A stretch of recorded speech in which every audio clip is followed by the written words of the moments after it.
Who is the Lord of the Time Lords? We're going to be discussing the one and only Rassilon, the Time Lord, President, Supreme, other adjectives here. We're excited to get some Doctor Who Time Lord lore, the power dynamics that take place on Gallifrey in the show, and much more. It's going to be a great episode. We are the Priest to the Geeks. I am here with the one and only Reverend Justin Coleman, and I being, of course, Joshua Knoll. There might be others. Josh is a pretty common name. I don't know about Knoll, but we're excited to jump into this, though. Of course, we have to start off, Justin. I need to know what you're geeking out on lately. What's been your geek of choice? Yeah, well, this geek of choice this time around has been a show called The Pit. Now, this is it's not my usual sci-fi comic, that kind of thing. This is a show about the Pittsburgh ER. It's in its first season, and the whole premise is they go through a 15-hour shift. So you have 15 episodes, each episode encompassing an hour of a shift on one day or part of one day in the ER. And I came to the show a little bit late, so I've been catching up. But man, I cannot get enough of this show. One of the most well written, I think, on TV right now. Very well written. I have not seen that at all, actually. So I have to check that one out. I have been, I'm going to say probably surprising to absolutely no one. I've been highly anticipating. They're re-releasing the graphic novels for Dead Space. So I've been into volume 1. This will come back after he receives it, so I'll go ahead and let you know. I've also sent volume 1 to our good friend Pastor Will Rose. I already read it, and I have to wait till June for them to re-release volume 2. But man, it's good stuff. Just getting kind of like the background history of what happened in the Dead Space video game universe, and comic book form just fleshes it out a little bit more. You don't get to experience it as fully, but kind of having that world fleshed out it's been great. I really enjoy it. It's probably one of my favorite sci-fi worlds, and it's just hard to actually get hold of the content of it, which kind of makes it more fun. I don't know. I'm weird, but listeners, thank you so much for listening. If you're on a laptop, please consider rating and reviewing our show on Podchaser or GoodPod. It's going to help our show gain recognition, make it easier to find in search engines like Google. People use that, I'm told. If you're on your phone, though, consider rating, reviewing, or commenting on Apple Podcasts or Spotify. Probably the app you're listening to, because those are the two most common apps that people listen to podcasts in. And if you rate, review, and comment on them, it prioritizes our show in their algorithms and tricks people into thinking our show is important. So do that, and we thank you in advance. It's free support. It only takes a couple of seconds, and it helps the show a ton. Little less free, we like to shout out our sponsors. We also have financial... I don't want to say struggles, financial responsibilities that come along with running a podcast, having to host it and get equipment, et cetera, et cetera. And the people who make some of that possible are our sponsors on Apple Podcasts, Captivate, or Patreon. Today, we're going to shout out James Barrett. We love you, James. You rock. And remember, everyone, if you'd like your own shout out, that you too can support our show for $3 a month. Again, on one of those 3 platforms, Apple Podcasts, Captivate, and Patreon. And it just makes it possible to do the show with all the financial hula hoops we have to jump through. So thank you guys so much. And without further ado, we're going to jump right into the main topic. We're talking Rassilon. First thing first, just so people know who they're listening to ramble on, because why should we care what you guys think? I want to talk some about our own history with Rassilon. I'm just too curious to wait, so Justin's gonna have to go first because I need to hear the wisdom exude from this man. Well, I've always been fascinated by Rassilon because of my watching classic Doctor Who as I was a kid, and we meet. You hear about Rassilon, but then we meet Rassilon in an episode called The Five Doctors. That technically is The Five Doctors, but Tom Baker didn't want to be in it. So you only get a glimpse of him, and they create a little storyline to to talk about why we don't see much of him. But we encounter Rassilon, the myth, in this ghostly form, and he just seems so wise and interesting and really more clever than just about everybody except for the doctors combined. And so it's I've been fascinated with who this Rassilon is, and it's been really interesting to see how Doctor Who has treated this character in its modern iteration. How about Yeah. you? How Yeah. did you Yeah. connect with Rassilon first? Man, I have such a weird history with Doctor Who. And I mentioned some of this on the show before. My first episodes I ever watched were the Satan's Pit or Devil's Pit or whatever it's called. You know what I'm talking about? With Yeah. David Tennant. And Hmm. then like I went back a little ways. I didn't go back all the ways. I don't know how this happened. I found a place to start watching Doctor Who, and I was just watching the David Tennant episodes basically. Yeah. But I don't know how. I just grew up in a bubble, so I didn't know things about life or anything. I mean, I watched this thing. I had no idea that the Doctor regenerated. Like I just thought David Tennant was the Doctor. Like that's it. And like I run through, you get to the end of the time, and I'm like, who the heck are these guys? And then all of a sudden, the Doctor dies and comes back with a new face. I'm like, who the heck is he? And I was infuriated, which it's probably unfair to Matt Smith. It's probably why I don't like him that much. I like was really biased because I was like, what? Who are you? But then once I realized what the show was, I started digging back, and back then you couldn't find the original series streaming places really. Hmm. So I was going to like Books a Million and old video stores and finding like these old DVDs and stuff. At one point, I had to change my PlayStation to think that it was in the UK because I got a DVD that wouldn't play on American players. So I could watch some of these. So like then that's when I got Wow. the DVD of the Five Doctors, and I was like, oh, this is cool. And it wasn't until literally today, preparing for this episode, that I was like, wait a minute, Rassilon wasn't even like a big thing until the Five Doctors. Like he was just like a legend, and yeah, so I'm excited to get into this because it's just been mind blowing. The whole experience of Doctor Who just continues to be mind blowing. Well, let me just say, I think that's really cool, the journey you've had, because one, you got to experience what so few of us ever have, is that it's like the transition from the first to the second Doctor. Like you got to experience that emotionally in the move between David Tennant Just and because Matt I was Smith. ignorant, yeah. Like that, I mean, I think that's cool, but also like you had to work for it, like this, Yeah.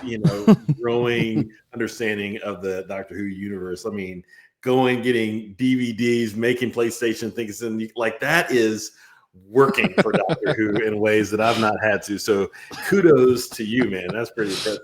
It was yeah, it was well, I was in college and I could either study for school or Yeah. do all this work to figure out what's going on in the world of Gallifrey and beyond.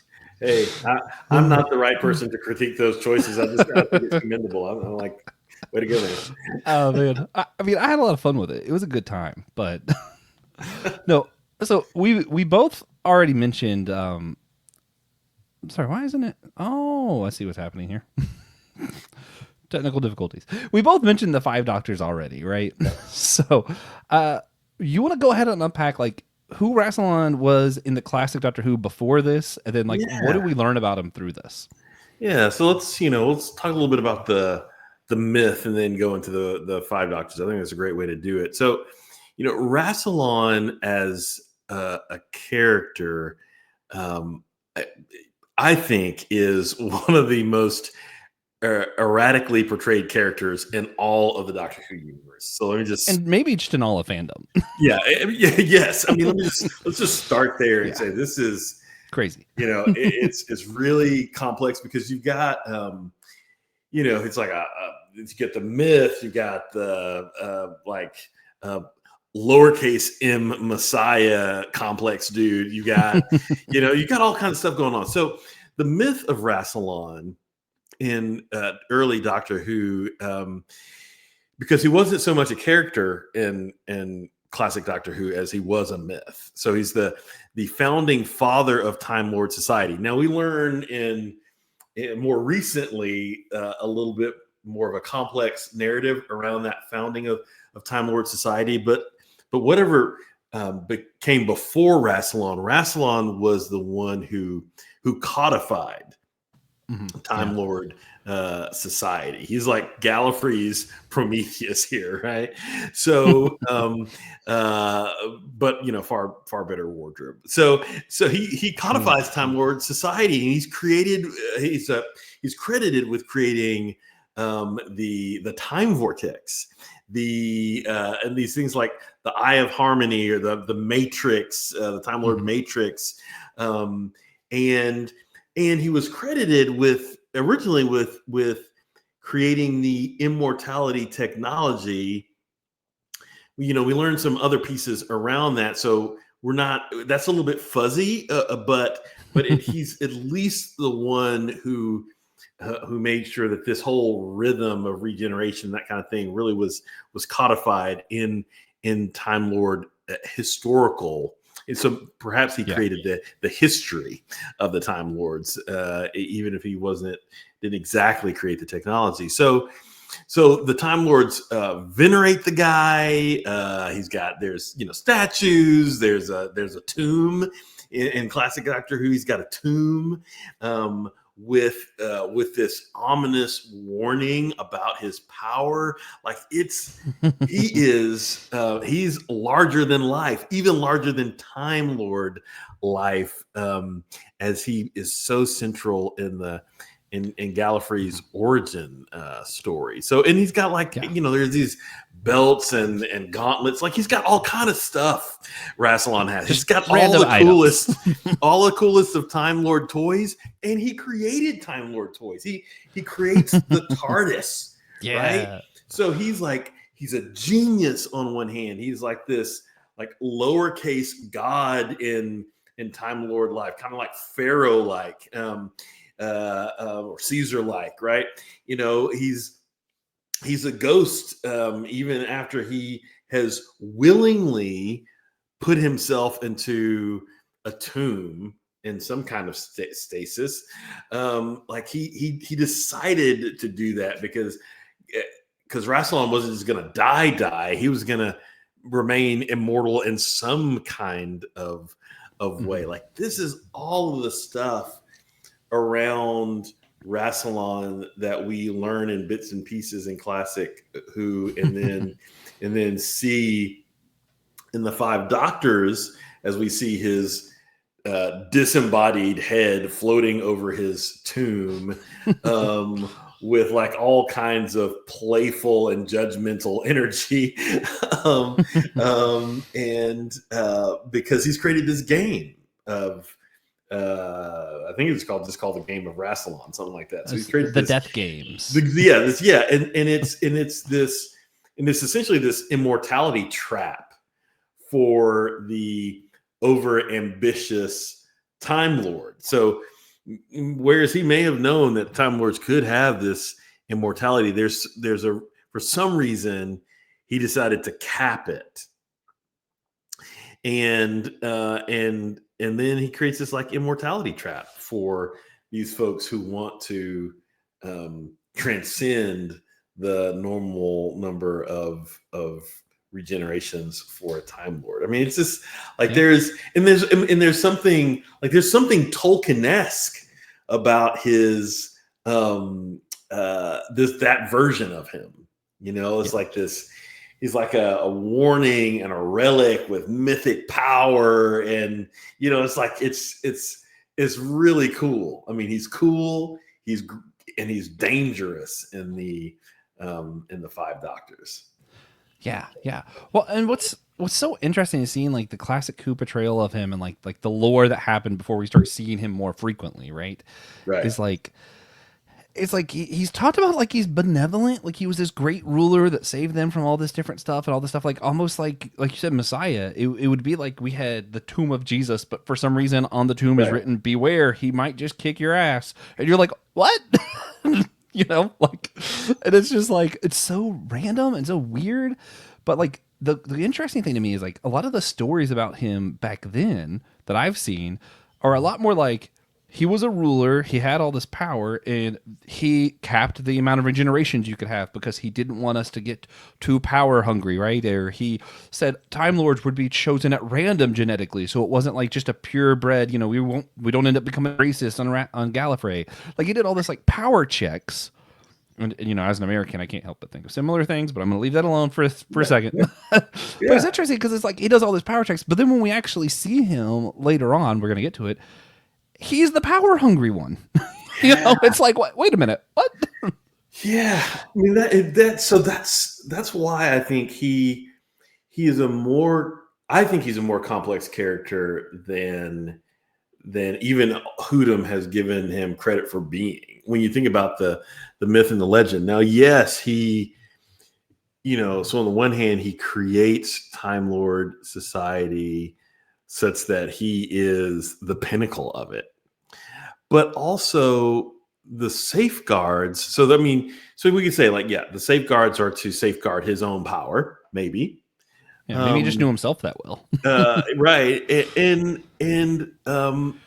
So yeah, I mean that could be part of it. But there's also that he helps to establish these rules for time that maybe it was through trial and error, Mhm. but in certain ways did create protections that were healthy protections from Yeah.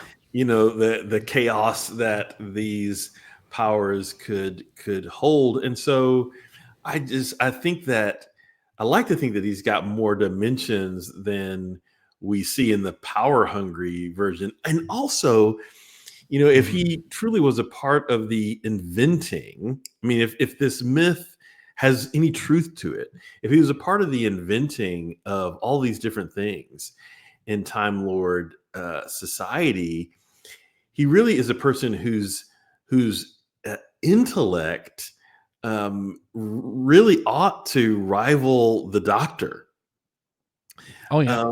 and maybe even exceed the Doctor. Other than the Doctor, if Rassilon is so determined to have this power, maybe the Doctor acts as a mirror and a kind of an accountability for the Mhm. Doctor for Rassilon. I Man. don't know. Yeah. Yeah. No, it's crazy. Man, it's all great. And you could really dig into a lot of this, like, who is it that creates power caps in our world, all this kind of stuff. And maybe we'll do like a primarily political episode. We'll go back over Rassilon one day. But Yes. I want to talk about the great vampires. Because this is the wildest thing that I learned getting ready for this. It's so random. At some points, apparently, they were the jinn, like from like Muslim tradition, and at some point Yeah. they're like all these different. There's one theory that there's actually only one of them, and he's just so powerful he splits himself into like a billion. And I'm like, wait, what? Like this is so random. One of the theories is actually that Rassilon's testing with time actually allowed them to enter in from another dimension because they're actually like a demonic force from another dimension or something. Right. But because of the great vampires, I hate this is just so weird. This is like Doctor Who comics from classic era, I Yeah. think. Yeah. But Yes. because of them, that's actually why Rassilon got a lot of the power that he did. He was, accumulating stuff, inventing new stuff because they were in a war, the Eternity War, which basically he became president during that, so that the Time Lord were able to defeat the great vampires, which again, demonic forces from another dimension. I want them defeated. Cool. He defeated them. That's great. Like the guy feels like a hero to me when you hear this part of the story, right? Yes. Yeah, well, and again, and so I only know bits and pieces about this as well, but yeah, this eternity or eternal war thing, so Rassilon in this iteration really is like our current Doctor in this iteration, so Yeah. rather than fighting other beings from other planets who are amassing great power, we've got these like mythic creatures that come from elsewhere.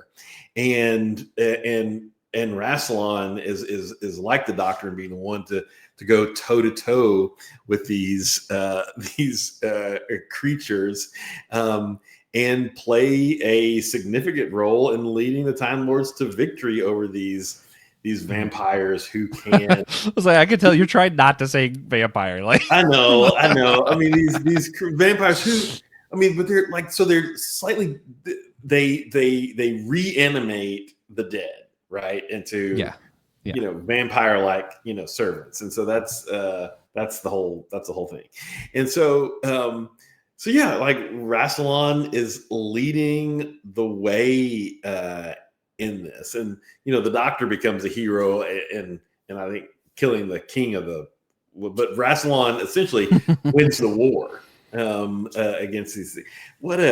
It's just these strange. yeah. What's strange to me too, this is just like a side note, how much they look like the comics portrayal in Marvel of the scroll, the shape-shifting aliens, because they also are shapeshifters. I'm like, I feel like a little bit it might have pulled from that, maybe. Maybe, yeah, seriously. Yeah, don't know. Oh man, Oh yeah. man. But the reason I still bring it up, even though it's silly and ridiculous, and neither of us know a ton about it, it seems like the thing that is interesting is going to tie us into the new Doctor. Well, the first new Doctor Who before we get to the new Doctor Who. Because what happens is Gallifrey, Rassilon's either in a deep sleep or is actually dead. There's actually showrunners have argued about this on different podcasts and recordings and different stuff. So it seems like not even the showrunners know if he was just asleep or like dead. They don't know. But Right. since Rassilon was either asleep or dead, Gallifrey was in an era of peace. They stopped preparing for war. They've just been in peace for so long. In part thanks to what Rassilon did to stop the Eternity War with the Great Vampires. So when the Time War starts with the Daleks, it happens between the classic Doctor Who and the new Doctor Who. We don't actually see most of it until later on. We see some, but that the Daleks caught the Time Lords by surprise. They weren't ready for war, and that's why they bring Rassilon back. Is because they weren't ready for war, and they knew this was the guy who defeated the Great Vampires. We need him back now. And that's when I think you start seeing kind of a shift in his character a little bit. Yeah. But we don't learn a lot of it until you get more into the new Doctor Who, and we get to like the end of time. We learn what Rassilon did to the Master and some of Rassilon's plans. Do you want to unpack like what happens in the end of time? What part does Rassilon play in all this? So okay, I mean, okay, looking at Rassilon, I mean, his return, and he's played by Timothy Dalton. This is in the Russell T Davies era. So Rassilon comes back as like the Doctor Who version of Ra's al Ghul. So Correct. Yeah. He's been reincarnated, but he's got this like mad tyrant, like whatever the pool they put him in or whatever the stuff they put him in to reincarnate him, or revive him or whatever. He in the Peter Capaldi era, he calls himself Rassilon the Resurrected, right? So whatever they did to resurrect the guy, he's War Rassilon, and he's just bent on winning, and he can vaporize people with his gauntlet, and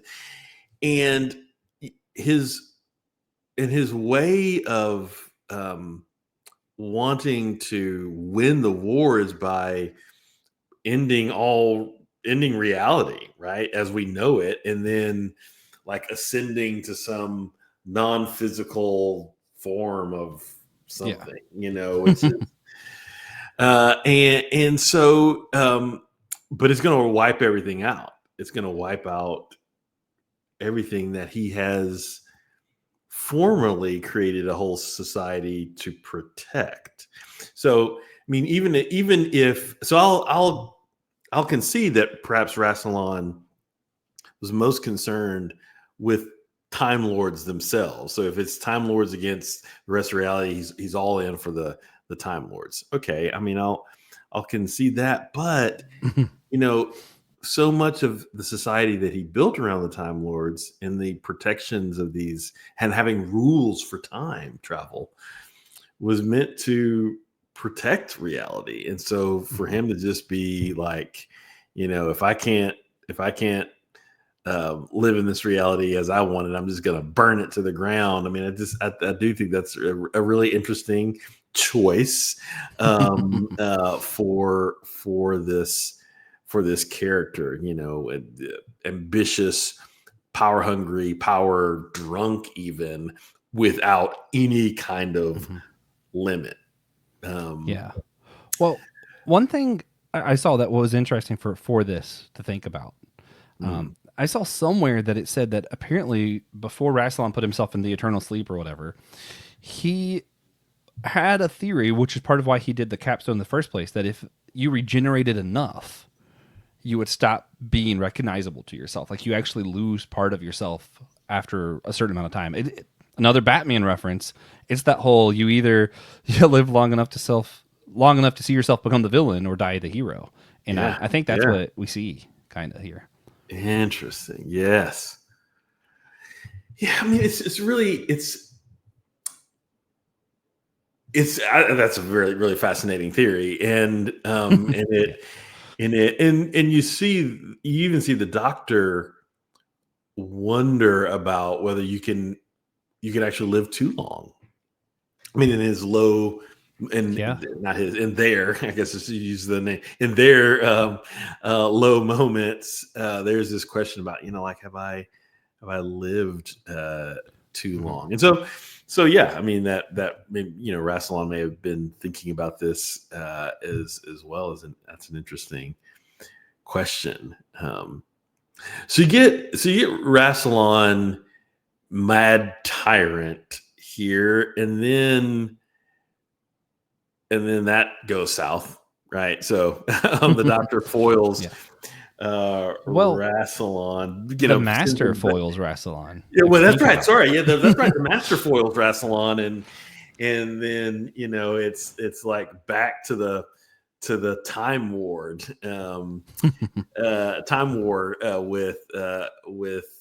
with Rassilon. So Gallifrey begins to start to fall in this, but then we find in the Peter Capaldi era, so this is part of the Moffat era, an actor by the name of Donald Sumter, I think is his name, plays Rassilon.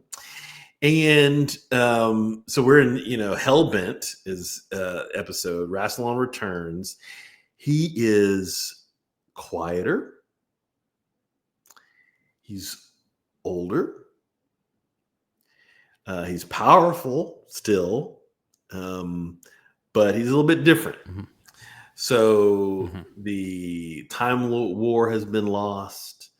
Gallifrey had been lost in this kind of bubble pocket universe thing that the Doctor contrived. Timey-wimey stuff. Timey-wimey stuff. The Doctor and all of the Doctor's incarnations didn't Yeah. work their TARDISes together to create that, and so Rassilon, if he ever had the Doctor's respect, which we don't know. I mean, from classic era, if the Rassilon ever had the Doctor's respect, this is totally gone here, and so the 12th Doctor, Peter Capaldi's Doctor, walks into Gallifrey, and Rassilon, and he's just not having any of Rassilon's stuff. Like the Doctor, it has at this point taken billions of years to break into Gallifrey after this another messy test that Rassilon and the High Council has put the Doctor into to try to figure out who the hybrid was, and the Doctor, Rassilon wants to bring the forces of Gallifrey against the Doctor, like exterminate this guy. He's not giving us what we want. I can kill you as many times as necessary. We're gonna run out your regeneration. And the Doctor got nothing but his presence, so no violence, but with his just refusal to engage Rassilon and his shaming Rassilon in this way. He wins away the day, and then Rassilon is exiled from Gallifrey. So I mean, you got this like this Yeah. the founder of the Time Lords, the man, the myth, the legend, literally in Time Lord society, is just cast out by the Time Lord that never wanted. Well, the Time Lord that never wanted the throne. Like he never wanted to be Yeah. president of the Time Lords, though he was made president multiple kind of times. Yeah. I mean, badly. So Rassilon, who we've learned to be some kind of tyrant and a resurrected, low key messiah. He thinks of himself as a messiah to the Time Lord Society. Mm-hmm. He's cast out by the person who never wanted to be the leader. Yeah. There's a power to that, but again, I still think it's like the character of Rassilon's all over the place. Yeah. Well, one of the things too that's interesting to me, going through like the Time War stuff I'm like, it is all weird, and there's still more to go that we have to talk about because we haven't seen them after that, but there's some implications to stuff that happened. Yes. But so during the Time War, they isolate Gallifrey in like a time bubble so that what happens doesn't affect the entire rest of the universe. Because Time War, that's scary, right? And I think that's actually Rassilon who does that initially. I think the Doctor just kind of seals it off, but I'm not 100% sure on that. It's a little blurry. But what Rassilon does is he sends he sends the Master into the vortex with the beat of the Time Lords, the bum bum bum bum, 1 2 3 4 1 2 3 4. You guys have probably heard the bum bum bum bum bum bum bum bum. Yeah. And that's like, so the Master has that stuck in his head, and this whole time we thought the Master was gone crazy. He just has this rhythm in his head for no reason, and then we're like, oh wait, someone did this to him. Yeah. So that's what's crazy when the Master takes over the world and all this stuff in Doctor Who, and you're like, oh, what a bad guy, and you realize, oh, actually someone was behind that. That's right. And then he ruins Rassilon's plan, and you're like, but Rassilon was the head of the council. Shouldn't we be cheered for him? Like I'm like, huh? Then what really stands out. So the Day of the Doctor is the 50th anniversary, where all the Doctors get together and we learn more about the Time War. I think here's the big difference between the Doctor and Rassilon. I think the Rassilon was better than the Doctor up until the Time War. And what happened was, because just like the Doctor had the War Doctor, he didn't even count that as one of his regenerations. Like he changed so fundamentally by war, but he chose to regenerate into someone new. Rassilon, I think he stayed War Rassilon. It would have been like if the Doctor stayed War Doctor as opposed to moving on. I think that's kind of what happened. I agree with you. Yeah, I mean it's because he becomes something that's different than at least we from the character of Rassilon that we know, or we think we know at least. He becomes something fundamentally different. You're right, and he creates the Master. You're right. He absolutely creates the Master he puts something in the Master when the Master is a little child that just creates a madness in him that makes him, this constant wayward child of Gallifrey who can go toe to toe with the Doctor so many times, but is just bent on, kind of evil domination is what we think. So yeah, it's really interesting to think about the Rassilon as the legend, moving to this God King character, and in order to win, and never being able to let that iteration go, even as he regenerates. Yeah.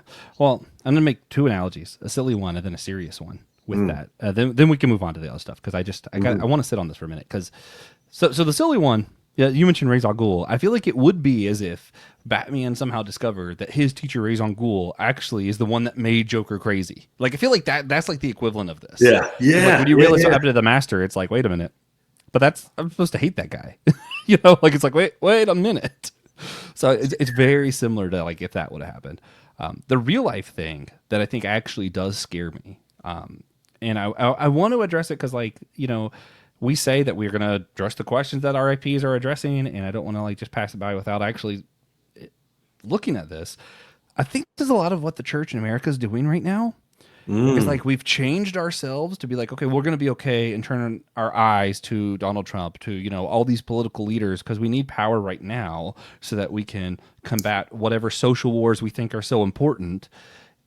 And I'm wondering if the church is gonna ever like because everyone thinks they're gonna be like the doctor. I'm just gonna stop being the war doctor once this is over. We'll move on to the next thing.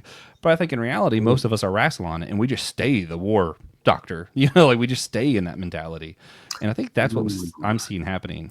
That's Ooh, scary. ooh, ooh. Man, dude. Okay, so I'm Yeah, loving yeah. This is for I'm you to loving go. what you're Just go. cooking up, buddy.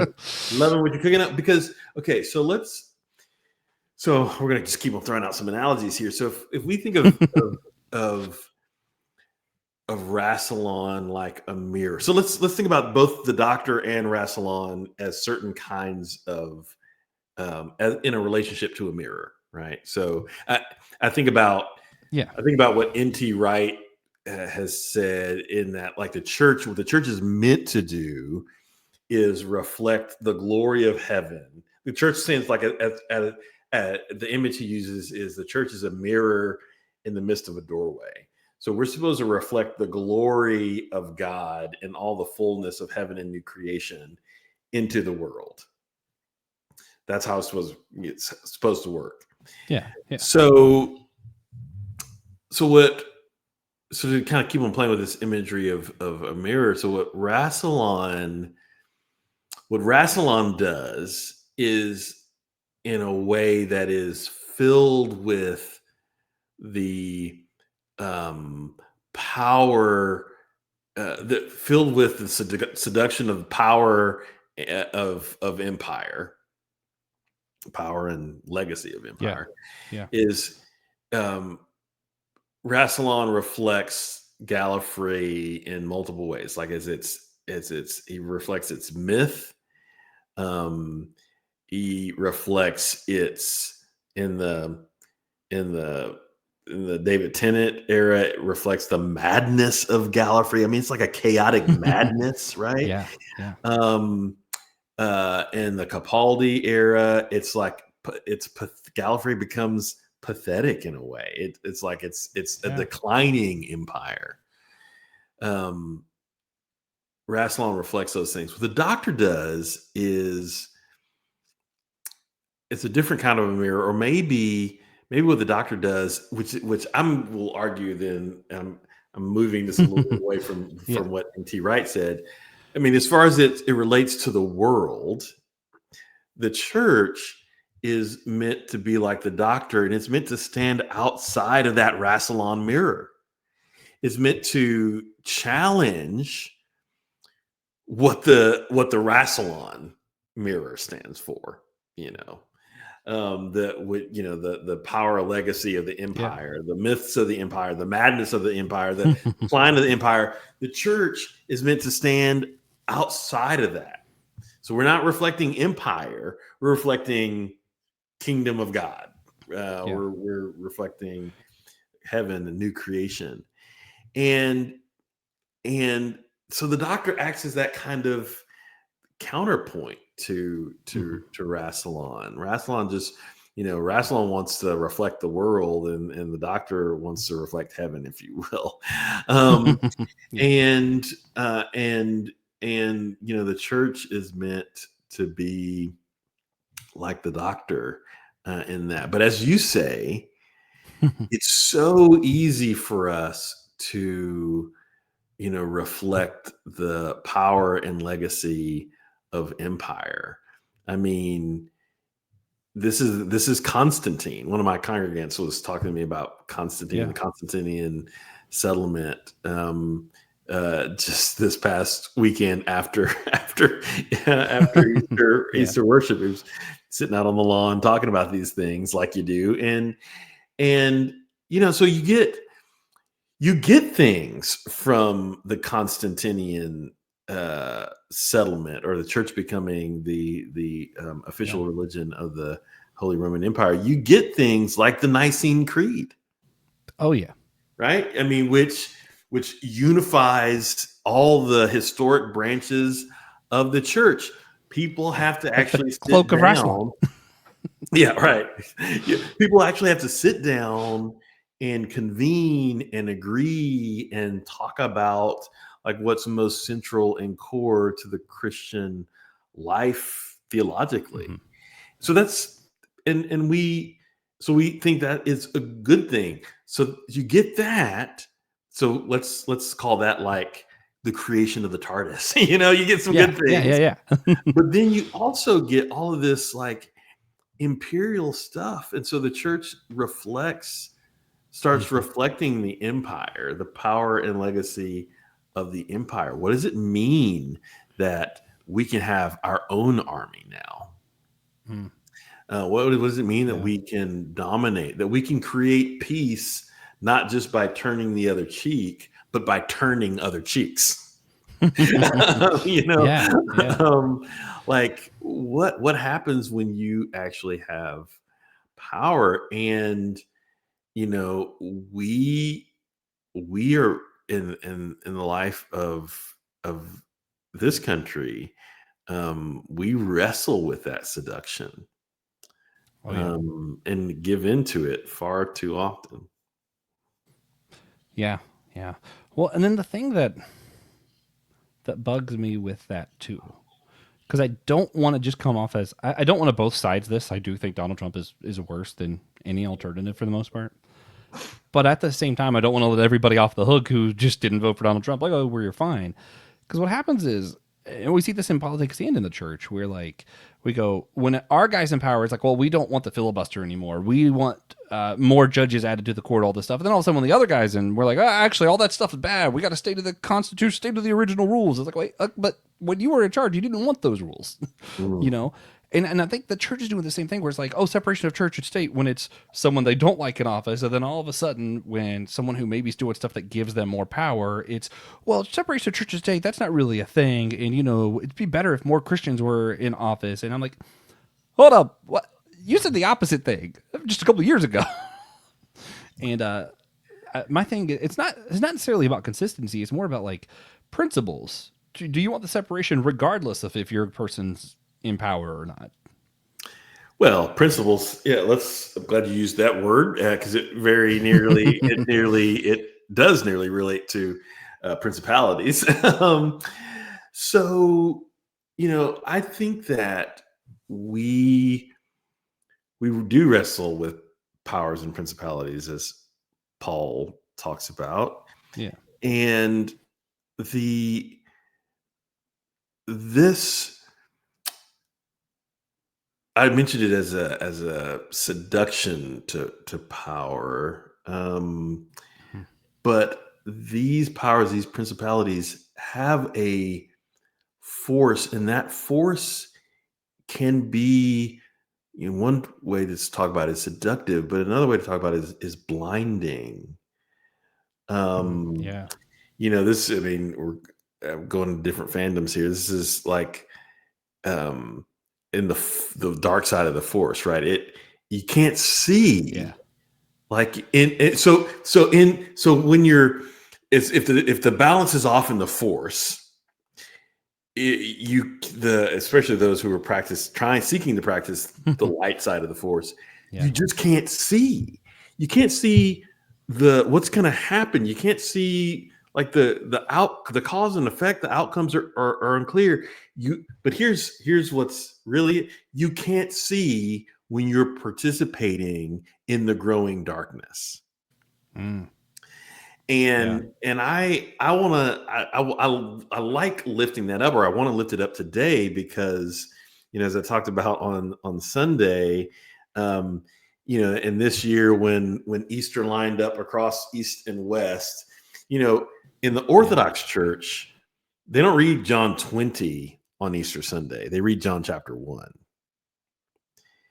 because it's about linking up with the cosmic mission of Christ, to let you know that this whole resurrection thing started at the very beginning with the Word, before all of creation. Like this, so this is part of a movement. The resurrection is part of a movement that from the very beginning, and in this whole bit around darkness and light that John wants to talk about, that when there's a certain kind of darkness, you can bring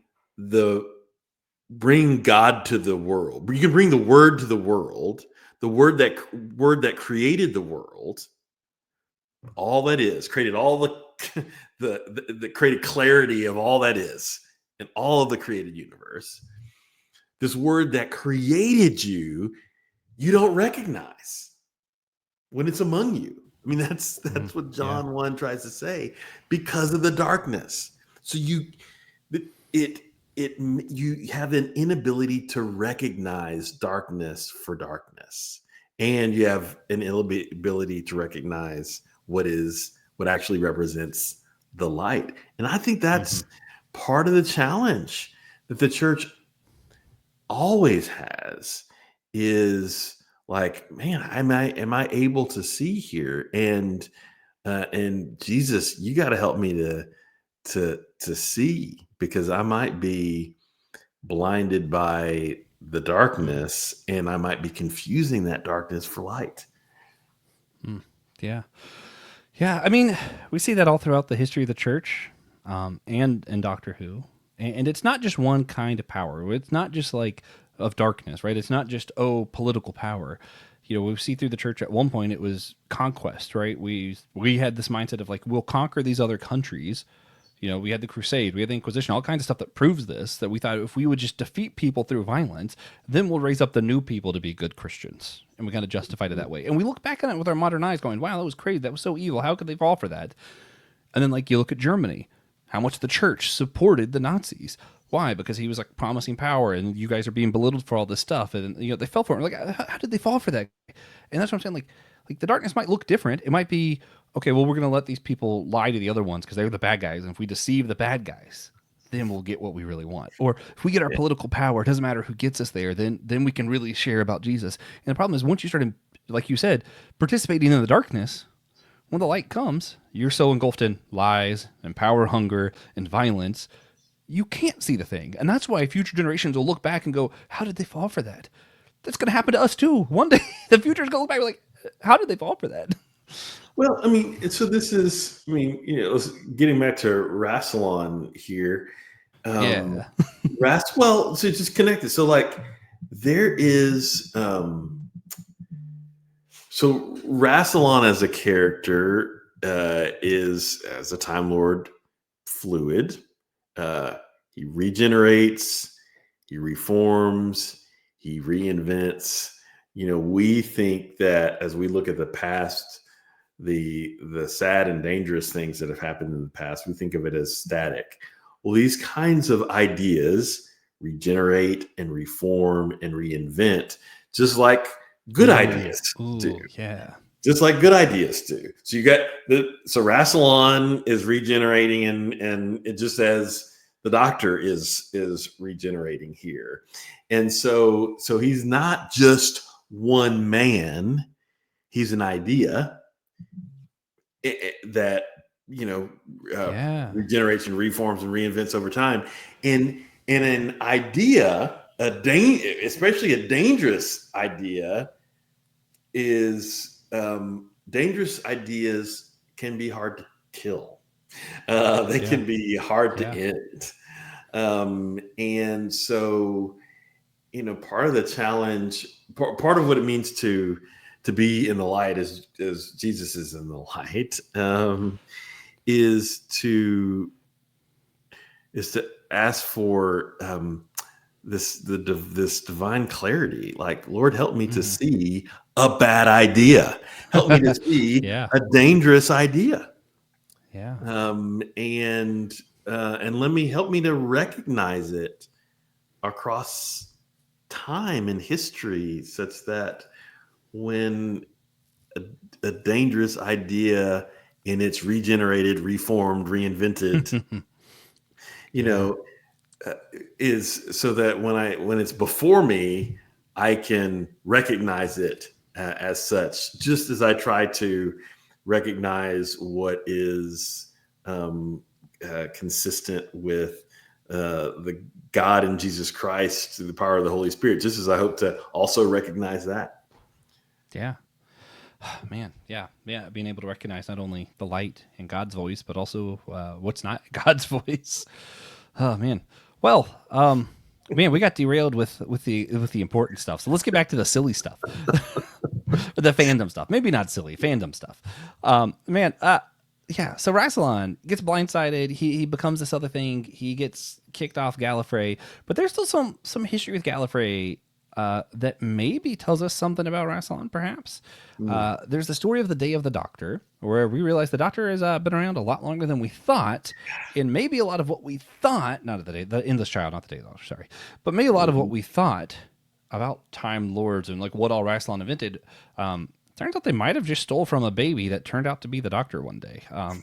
It's a ridiculous plot. I actually don't like the story very much, but I think it has a lot of cool implications for overall Doctor Who universe.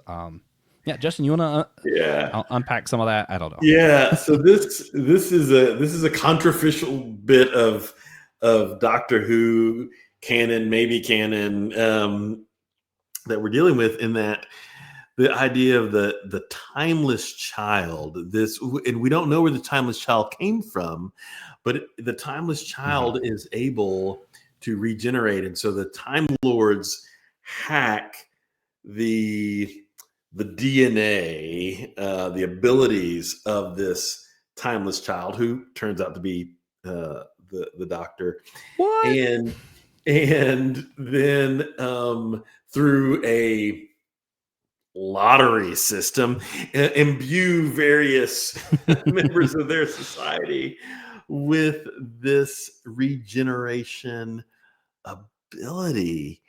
And oh my gosh, it is so so it shatters. So the master figures this out, and it shatters the Time Lord myth for the master, and then the master can't help but think, my gosh, my BFF slash frenemy of all time, the Doctor is this timeless child. And so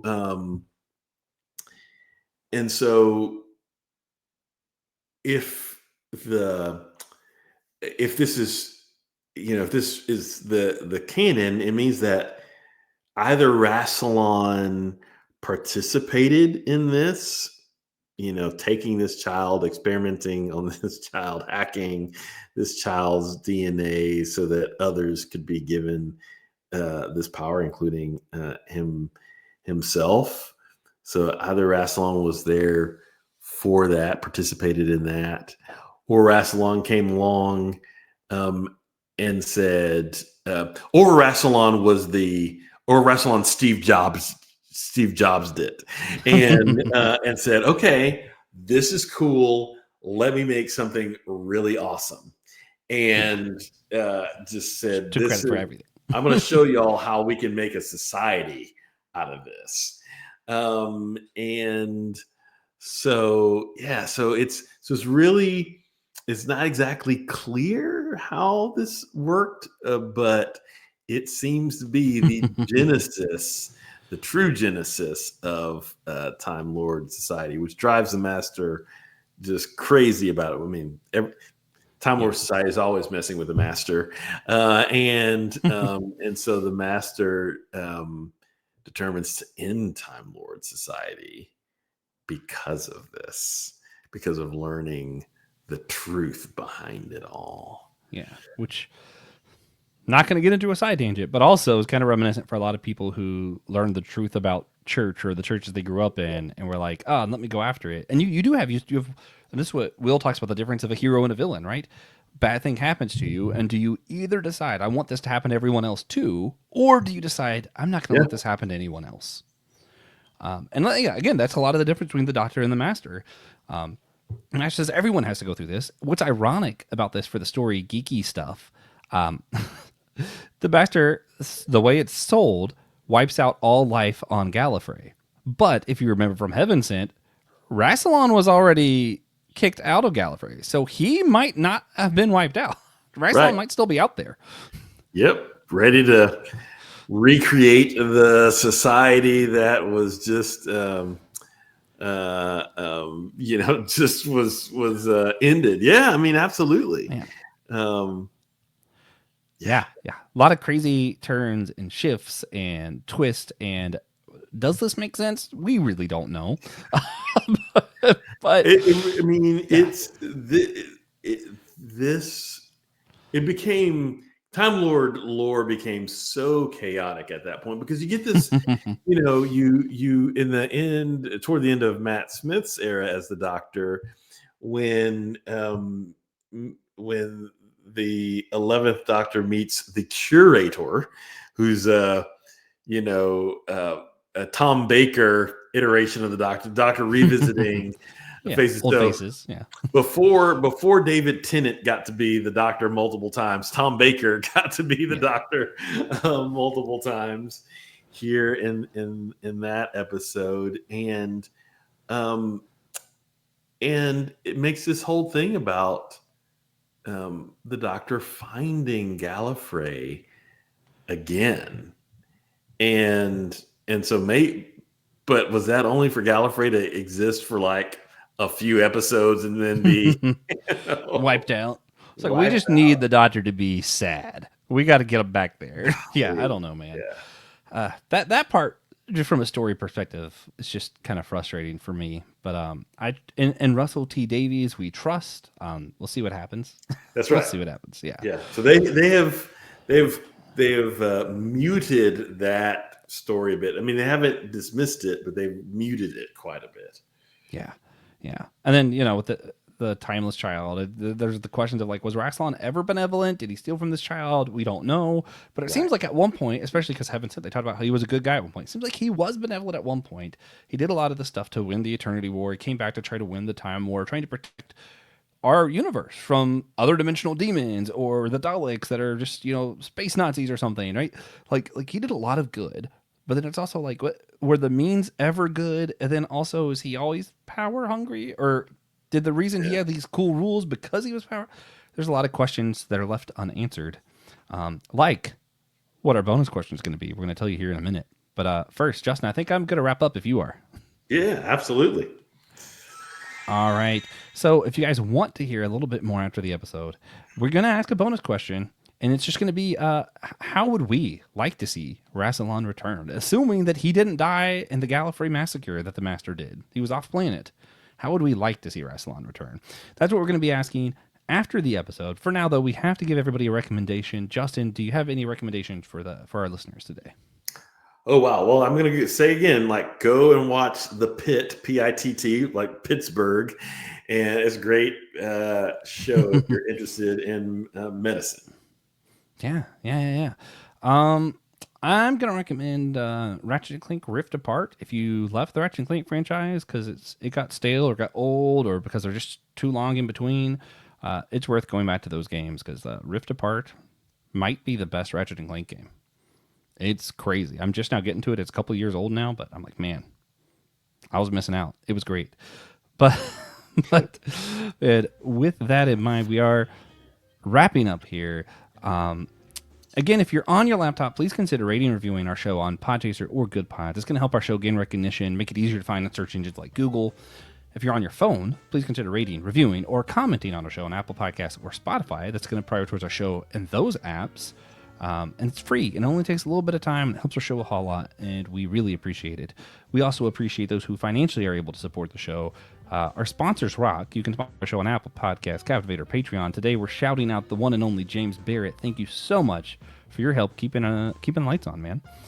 If you guys would like your own shout out, you too can be like James and support our show for $30 a month on one of those three platforms: Apple Podcasts, Captivate, or Patreon. And of course, we need to do one very important thing. Just remember, we are all a chosen people, a geekdom of priests.